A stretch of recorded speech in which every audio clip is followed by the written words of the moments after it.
Ann Barnhart Camy was born and reared in Golden, is a member and former president of the Golden Fortnightly Club.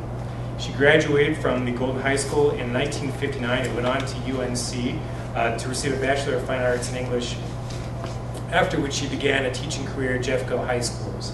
In 1969, she earned her master's in English and continued to teach both at the high school and at the college level. She has over 34 years of experience teaching writing courses and is a published author. Please don't read any of my writing. During her teaching career, she also worked a permanent part-time job as a tour guide at Coors Brewery, and she was the first female guide at Coors. Ann's career took her in many directions. She was a tour director in charge of taking seniors on coach and fly tours all around the United States, and she even managed a pub with her husband in England for 4 years. I'd love to hear more about that story too. And has a strong roots in Golden. Her father, Everett Barnard, worked for Coors for 42 years and remained a spokesperson for the company after he retired. He also won a 2-term mayor during the 1950s, and her maternal grandmother operated a boarding house for the CSM students, who was not anything else. Those are only a few of her many local connections. She currently works part-time as a pet nutrition specialist for the Nutro Company and volunteers at the Action Center in Lakewood, which serves the homeless of Jefferson County. She resides in Lakewood with her daughters and 2 granddaughters, and we're very happy to welcome Ann Camy. Thank you, Nathan. Thank you, and thank you all for coming out tonight. This is exciting to see so many faces out here tonight. I want you to look around the room at the pictures that are on the walls, those behind me, in the display cases back there, and over here. I'm going to be talking about the history of Golden Fortnightly, and I'm calling it From Chautauqua Circle to Golden Fortnightly. It's a little bit of history, and the history was contributed to by Betty Brennecke, Carol Dickinson, Mae Williams, Dorothy Carpenter, Jeannie Deloise, and Irene Vogel Stevenson, and other members of Golden Fortnightly. As I begin the history of Golden Fortnightly, I will be placing it into a context of Golden history, Colorado history, and some United States history. And I have pulled from research that has been done before. I've also done some of my own. I also have done it chronologically because I thought that would be easier for you to follow with what I have to say. So, looking at these pictures, I want you to imagine for just a minute yourself living in Golden in the late 19th century. Think about muddy or dusty roads, depending on the weather. Think about livestock roaming the streets. Think about people dodging buckboards and buggies to cross the streets. And think, particularly for the women, about the heavy skirts they had to lift to get over the mud as they were crossing the streets. It's a little different from the picture we have today, isn't it? Golden City began in 1959. It was founded by George West, who was with the Boston Town Company. Camp George West, outside of Golden, is named after him. He also founded Golden's first newspaper, the Golden Informer. Golden was named after not George West, but Tom Golden, who was a local miner and drunk. Well, it fits if you think about Golden's history. It didn't take long for Golden to become a railroad center for Colorado. The trains transported goods to the miners in Georgetown, Empire, Silver Plume, Idaho Springs, Blackhawk, and Central City, and then brought gold back to Golden to be assayed. Golden was the territorial capital of Colorado from 1860 to 1867. The Astor House, which Nathan mentioned a few minutes ago, in Golden was built to attract the stagecoach trade. Let's move a little bit ahead to the 1870s. In the 1870s, again, picture this, the surrounding area of Golden. 3 funicular railways were in operation.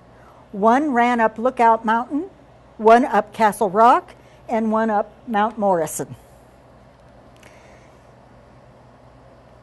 Colorado Central Railroad built a track connecting Denver and Golden, and by 1877, it was also going to Blackhawk. In 1873, Adolph Coors began brewing Coors beer. Additional industries began growing in the Golden area. A brick and tile company, paper mills, quarries, flour mills, and coal and cement companies. I didn't mention a few minutes ago, but as you were walking along those muddy and dusty streets, you were walking on boards. You weren't walking on cement. George Parfit used teams of percherons, big draft horses, to haul clay from the mines west of Golden, and products made from this clay were marketed as far west as San Francisco. Golden High School, the oldest high school in Colorado, was established in that same year. Just a year later, in 1874, the Colorado School of Mines was established. By that time, 30 trains were running in and out of Golden daily. In that same year, 1874, during the presidency of Ulysses S. Grant, the Chautauqua movement was started by inventor Lewis Miller and Methodist Bishop John Hale Vincent in Chautauqua, New York, on the banks of Lake Chautauqua. The Chautauqua movement evolved from the Chautauqua Literary and Scientific Circle in 1878. It was America's oldest continuously operating book club. Sounds kind of like Fortnightly, doesn't it? Initially, the traveling assemblies formed circles to offer a 4-year college education to both men and women in rural America. It became a correspondence course offered by Chautauqua University. Later, the circles incorporated mostly rural women who had no other opportunities for a college education. The Chautauqua Circles were founded to promote self-learning. Interestingly enough, there are still several independent Chautauqua Circles here in the 21st century around the United States. In 1876, the Indian Wars were drawing to a close. General Custer made his last stand in July of 1876, just 100 years after the U.S. gained its independence from England. President Ulysses S. Grant admitted Colorado to statehood. In 1879, the Colorado State Historical Society was founded. It's hard to imagine it being out there for that long, isn't it? During the 1880s, William Jackson Palmer, railroad magnate, opened the Colorado Coal and Iron Company in Pueblo. It was later owned by heirs of financiers John D. Rockefeller and Jay Gould. And Osgood Cleveland opened up a steel company. The two companies merged not long after that. Agriculture and mining industries developed along with the railroads. Robber barons, families such as the Vanderbilts, Fricks, Mellons, Morgans, Rockefellers, and Carnegies, who lived lavishly, and they did. They lived in homes that were like palaces in some cases, began to vindicate their robber baron status with gifts of museums and art collections and libraries. Andrew Carnegie alone gave Colorado 35 libraries.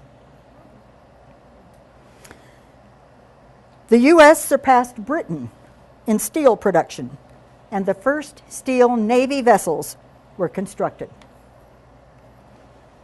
Denver became the 4th city in the world to adopt electric lighting.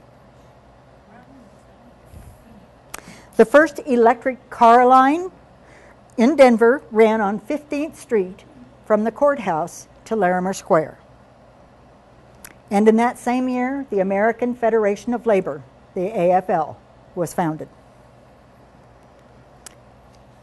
In the 1880s, there's another side of this coin that's going on. The following women were important in Colorado history.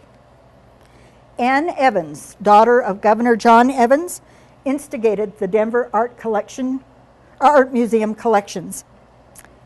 Mary Elich Lawn established Elich Gardens and Theater. Helen Bonfils, a philanthropist, established the Bonfils Theater Complex. Emily Griffith founded the Emily Griffith Opportunity School. That was for the people who couldn't afford to go to school other places. Dr. Florence Sabin was a pioneer for women in science. And this one may surprise you a little. The infamous Mattie Silks, one of Colorado's Angels of the Night, became queen of Denver's red light district. Now, I bring that up because the Angels of the Night helped with miners who were sick. They took over a lot of jobs like that when other people couldn't or wouldn't do them. So they were more important than we sometimes give them credit for. In 1882, Horace A.W., or Haw Tabor, Leadville mining magnate, left his wife Augusta, who refused to divorce him, to marry Baby Doe, causing a scandal in the mountain mining towns. He finally obtained a divorce in 1883. That was after he married Baby Doe. In 1884, Grover Cleveland was elected to his first term as President of the United States, which boasted a population of 50 million people. France donated the Statue of Liberty to the United States. Linotype was invented.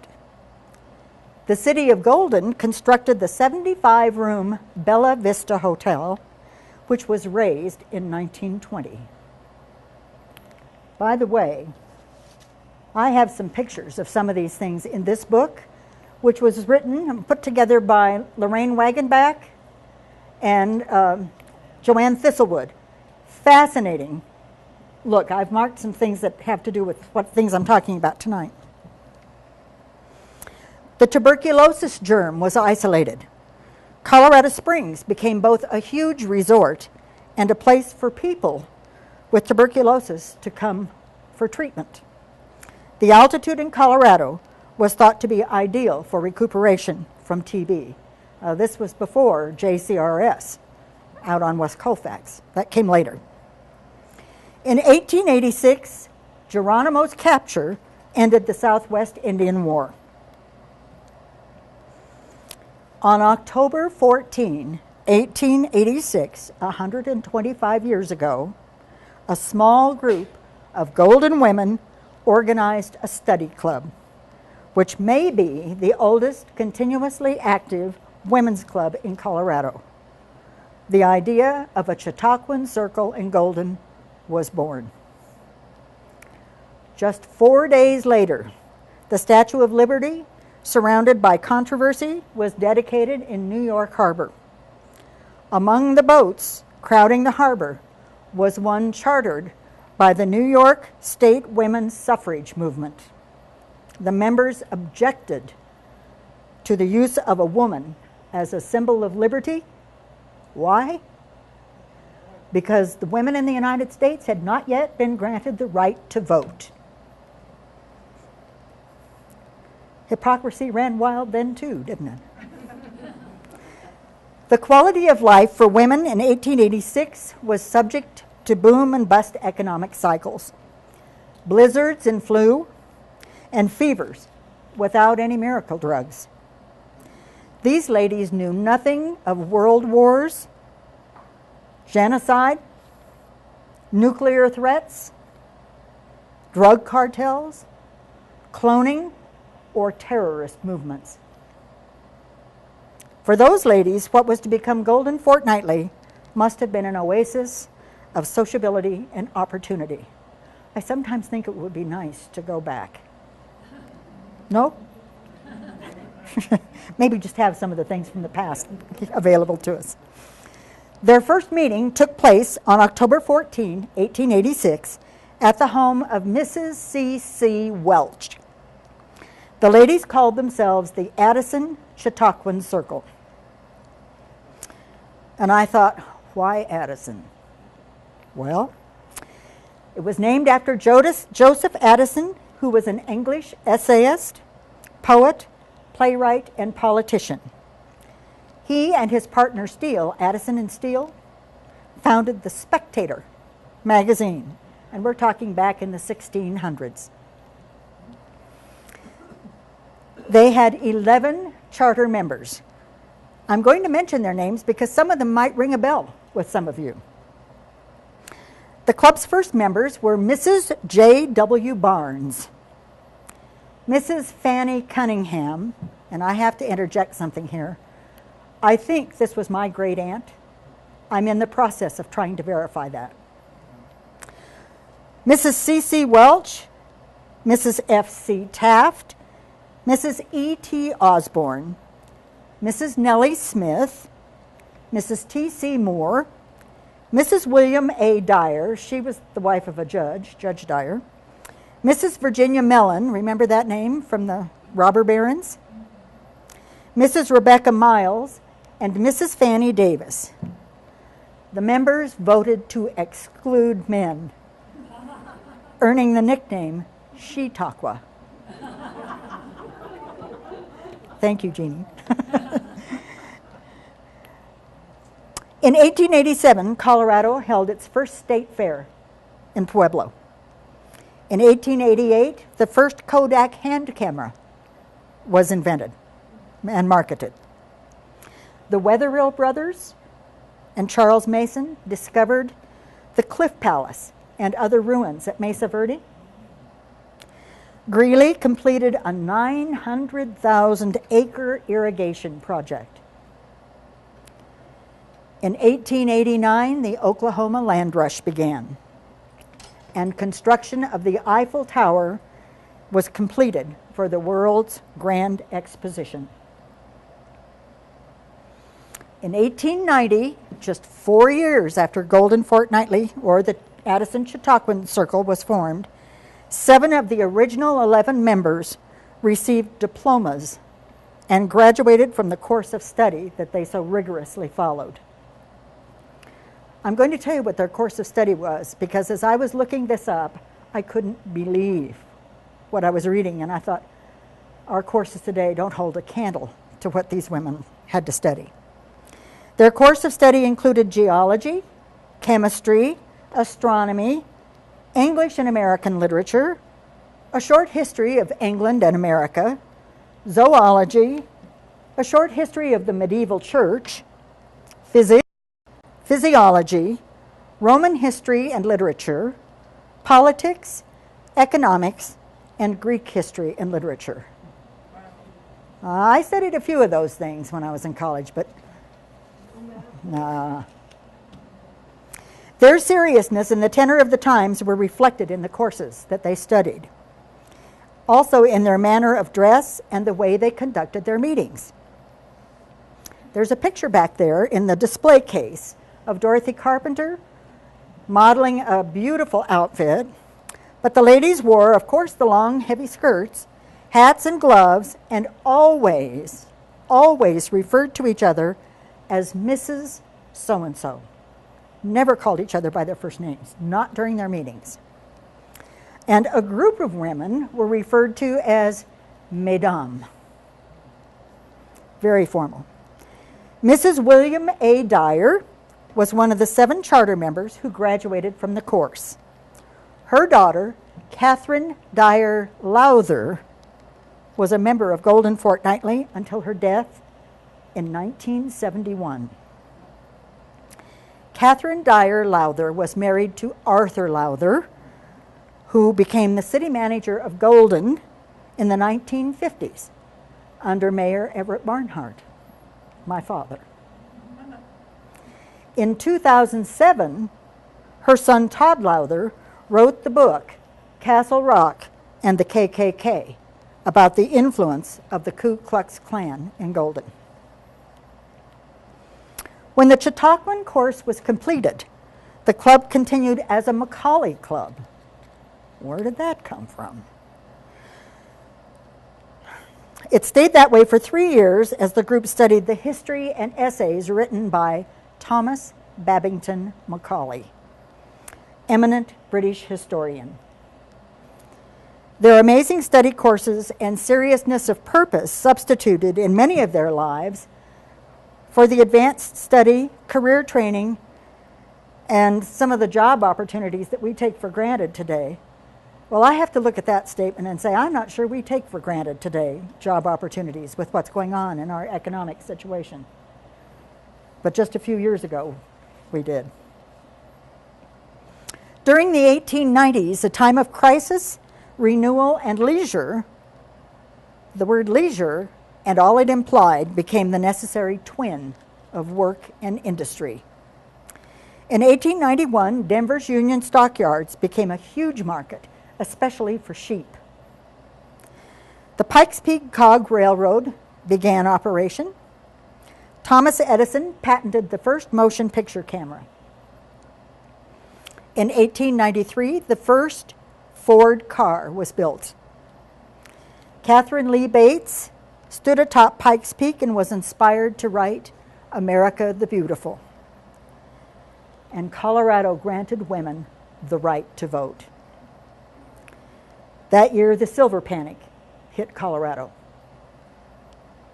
In the fall of 1893, the Macaulay Club was reorganized under the name of the Golden Fortnightly Club.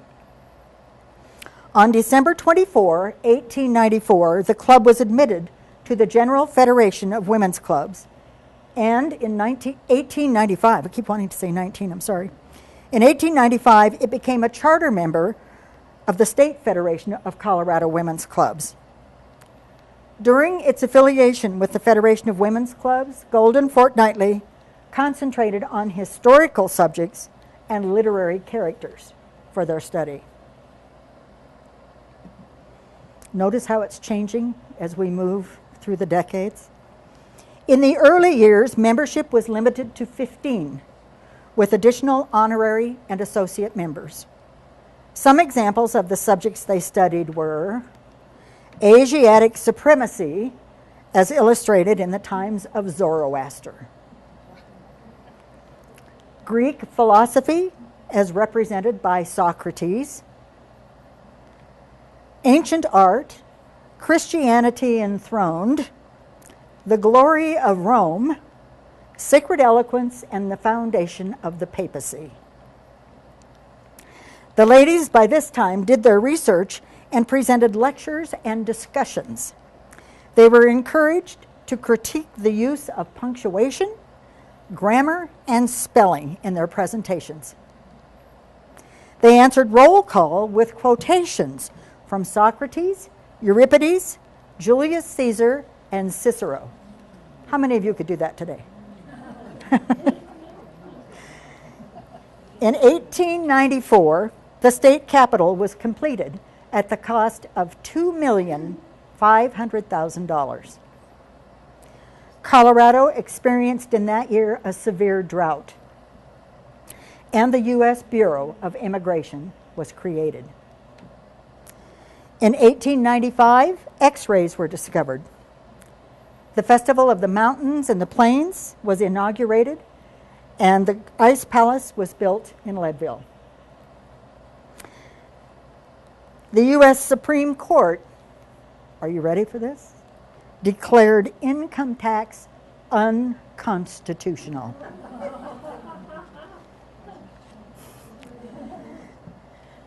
Anybody want to get in touch with the U.S. Supreme Court?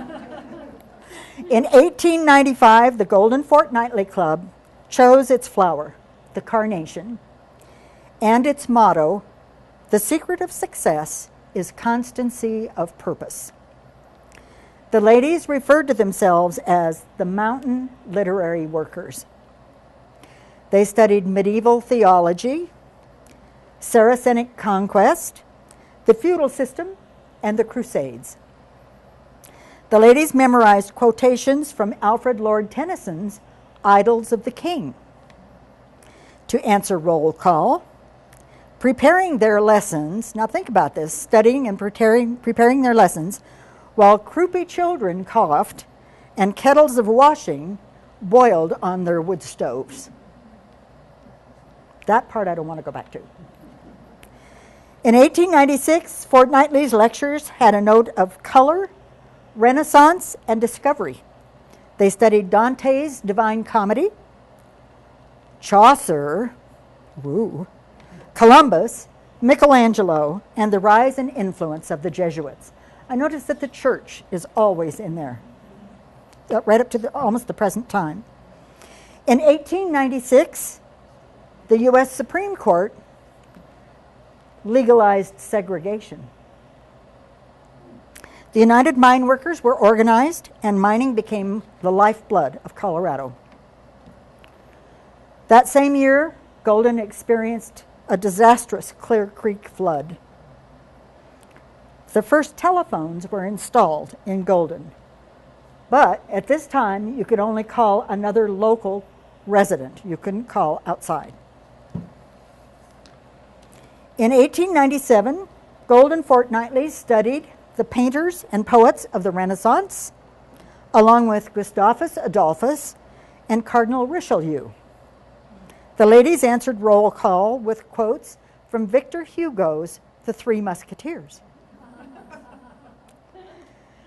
In 1898, the women of Fortnightly studied Cleopatra the Pagan, George Eliot, Sarah, the Duchess of Marlborough, and Joan of Arc, along with other important women. In 1898, the Spanish-American War was fought. Pierre and Marie Curie discovered radium. In 1899, and I want you to think about the pictures, Golden passed an ordinance prohibiting donkeys, cows, and sheep from running loose in the city. From 1900 to 1910. Remember I told you that Golden was one of the fourth city in the world to adopt lighting, electric lighting? By 1900, electricity from Golden Illuminating Company lighted 142 Golden homes. So that wasn't that long before that took place. In 1900, the ladies of Golden Fortnightly responded to Sarah Platt's newly founded traveling library by finding a place for it in Mr. Bryant's Golden store and by hiring a woman to be a librarian 2 afternoons a week from 3 to 5 p.m. In 1901, Mrs. Dyer, Catherine Dyer, wife of the judge, then president, moved that the members of Fortnightly dispense with needlework during club meetings. In the early 1900s, Fortnightly began to relax from its rigorous scholarship, and this has continued into the present. I thought it was really interesting that on the one hand, they're very formal, and on the other, they're wanting to move, lose some of the rigorousness, but it's not okay to do your needlework while you're listening and contributing to the Fortnightly meetings and presentations. In 1905, electric trolleys began running from Golden to Denver, and the trolleys ran until 1951.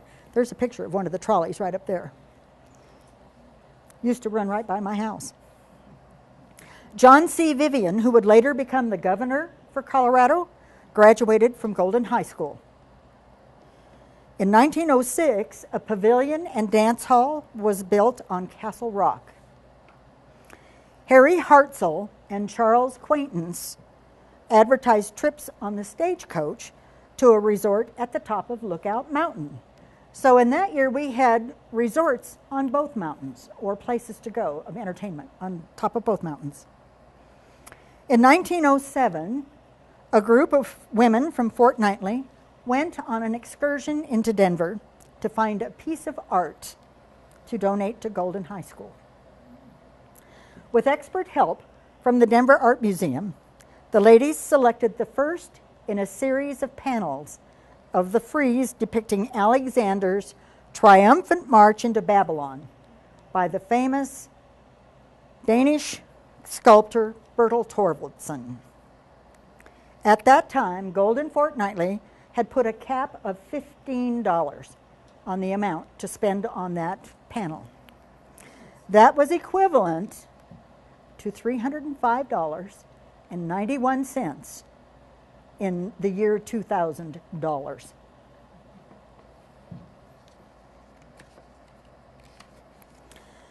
The purpose of the donation was to bring a bit of culture to Golden. In 1908, President Theodore Roosevelt began the construction of the Panama Canal. The entire student body and faculty at the Colorado School of Mines, with burros loaded with shovels, cement, water, and whitewash, constructed the M up on Mount Zion.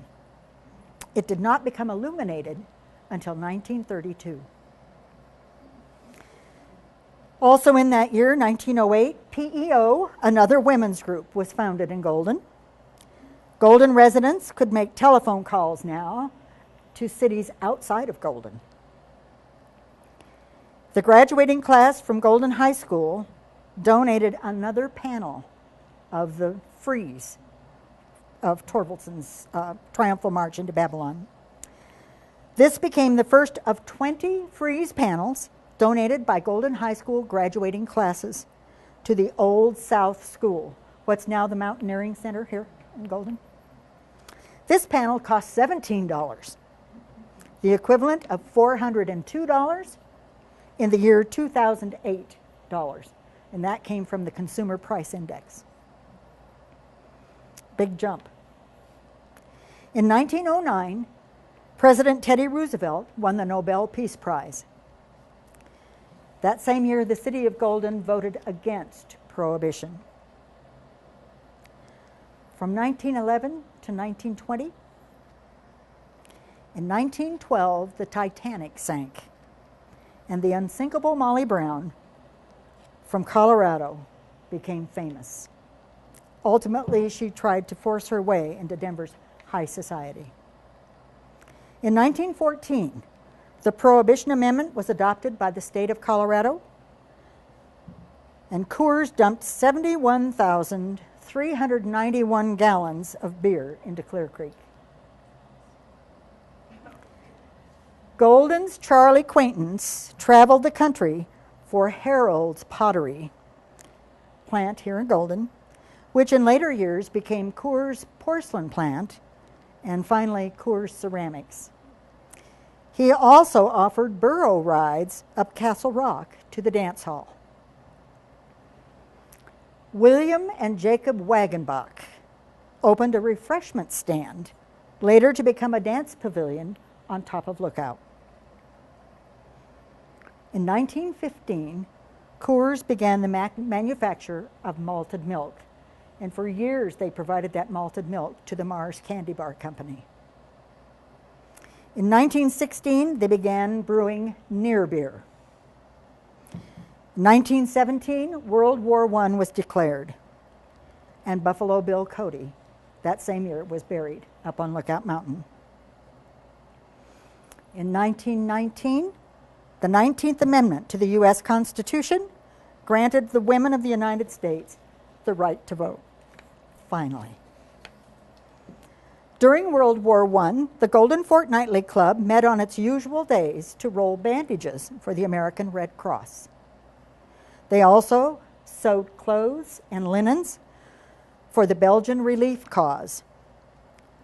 During this time, the women selected a broad subject of study, and they reviewed it over the course of a year.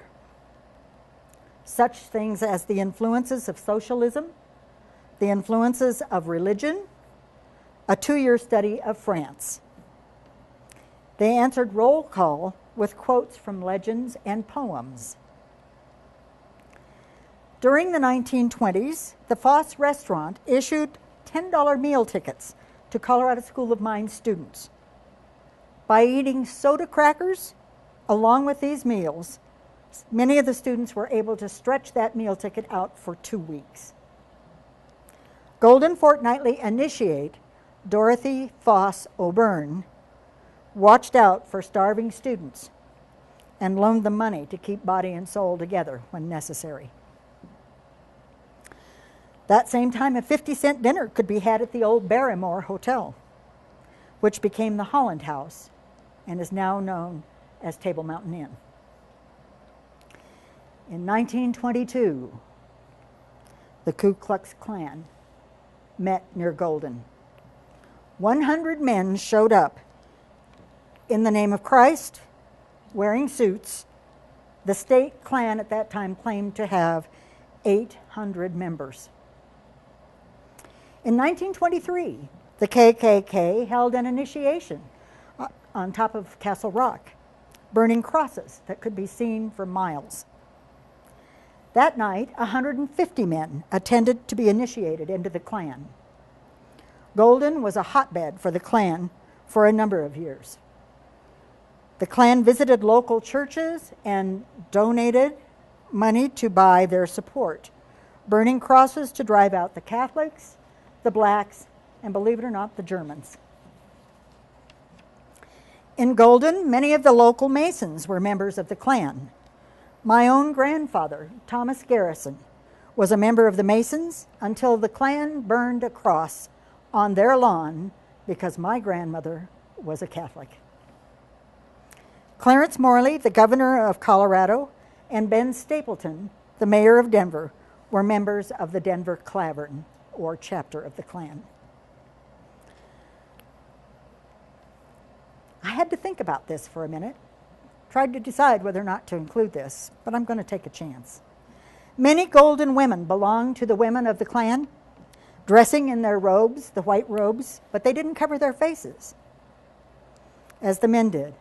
And I can't help but wonder which of those women also belonged to Golden Fortnightly. In the 1920s, the National Delphian Literary Society, another women's group, was established in Golden. In 1923, the Daughters of the American Revolution, the DAR, was organized in Golden. In 1924, Adolf Hitler wrote Mein Kampf. In 1927, Charles Lindbergh made the first transatlantic flight from New York to Paris, and Chiang Kai-shek claimed power in China. On a lighter note, the following year, Walt Disney released his first animated cartoon. The Moffat Tunnel was opened at a cost of $18 million and 29 fatalities. And in 1929, the stock market crashed. During the 1920s, Golden Fortnightly became actively involved in civic betterment. It sponsored a number of community projects, such as the Campfire Girls. They sponsored a music week, and they sponsored the early Golden Library. It contributed to a book camp, scholarship, and foreign student exchanges. One meeting a year, the women performed a play. They studied composers and held musicals for their membership. During the 1930s and 1940s, in 1932, Franklin Delano Roosevelt was elected president, the only president to be elected to 4 terms. In 1935, Baby Doe Tabor died penniless. In 1938, the Big Thompson Project began construction to divert water from the western slope to the eastern. In 1939, World War II began in Europe. During the Second World War, Golden Fortnightly again used its meeting times to roll bandages for the American Red Cross. In 1939, Golden withdrew from the Federation of Women's Clubs to become an independent organization. From World War II to the present time, Golden Fortnightly, a part of the inner life of Golden's ladies' clubs, has paid attention to the proprieties and to self-improvement. Today, our membership is limited to 25 active members, plus associate members. The choice of program is left up to individuals. This provides for a variety of books, travelogues, and original programs. It has returned its focus more to intellectual pursuits than to civic duty. In 1941, the Japanese attacked Pearl Harbor. In 1943, the Manhattan Project was formed to develop an atomic bomb. That same year, Golden's own John Vivian became governor of Colorado. In 1947, Emily Griffith, now retired, was murdered in her mountain cabin near Black Hawk, and her murderer was never caught. In 1949, the Aspen Music Festival was founded. From the 1950s forward, in recent years, Golden Fortnightly has made donations to the Jefferson Symphony, the Foothills Art Center, public television, and the Colorado School of Mines and public libraries. Every 2 years, we host a guest day, and we invite a speaker from outside of our membership to speak to us on some topic or book that's intellectually enlightening. In 1956, what had been the old Golden High School became Golden Junior High when the new high school was built. The Torvaldsen Freeze remained in Golden Junior High until the school closed. When the Mountaineering Center moved into the building, the panels were removed and put up in the Golden Hotel. Before they were installed in the hotel, the surviving members of the 1936 graduating class of Golden High School worked under the direction of a professional to clean the panels for display. They only stayed on display at the hotel for a couple of years, and then they were put into storage at Jefferson County R1 School District. When Fortnightly members Dorothy Carpenter, Jeannie Colopy Bach, and Ann Camy learned about the plans for the newest high school, which had recently been built, President at that time, Ann Camy, met with Principal Mike Murphy. He worked with the architects to designate a place for the 21 panels of the Torvaldsen Frieze to be displayed once again. Mr. Murphy made certain that the frieze panels were professionally cleaned, and they are now installed near the ceiling of the cafeteria where they cannot be damaged. They are lighted and absolutely beautiful. In addition, two graces, two women carrying urns, are on display on either side of the main entrance of Golden High. In the last 15 years, Golden Fortnightly has had 4 legacy members. 2, Carrie and Lisa Crawford, who no longer belong, are daughters of Dot Crawford, one of our present members. Claire Ryland Taylor, daughter of Elsie Ryland, now deceased, and Ann Barnhart Camy is the daughter of Marnie Barnhart, also deceased. Most of Golden Fortnightly members are college graduates, and their educational credentials are impressive. Golden Fortnightly has had several notable women among its members. Margaret Fisher was the Colorado State President of the League of Women Voters. Mary Shelton was one of the founders of Jefferson County's League of Women Voters, and Mae Williams has been an active member of Jefferson County League of Women Voters. Barbara Crane and Joe Waldman were Colorado State Regents for the Daughters of the American Revolution. Jeannie Deloise was Miss Jeannie on television's Romper Room and a docent at the Denver Art Museum. She also served on Golden's City Council and the Planning Commission. Betty Brennicky came from a family of journalists and was a journalist in her own right. She also served on the Jefferson County School Board. Carol Dickinson served as the director of Golden's Foothills Art Center. Ann Camy, a published author, was a Distance Educator of the Year for the state of Colorado and a YWCA Woman of Achievement honoree for the state of Colorado. From its inception as a Chautauquan Circle in 1886, 125 years ago this month, until the present day, Golden Fortnightly has pioneered the general spirit of inquiry and uplift in the land since the nation's centennial in 1876.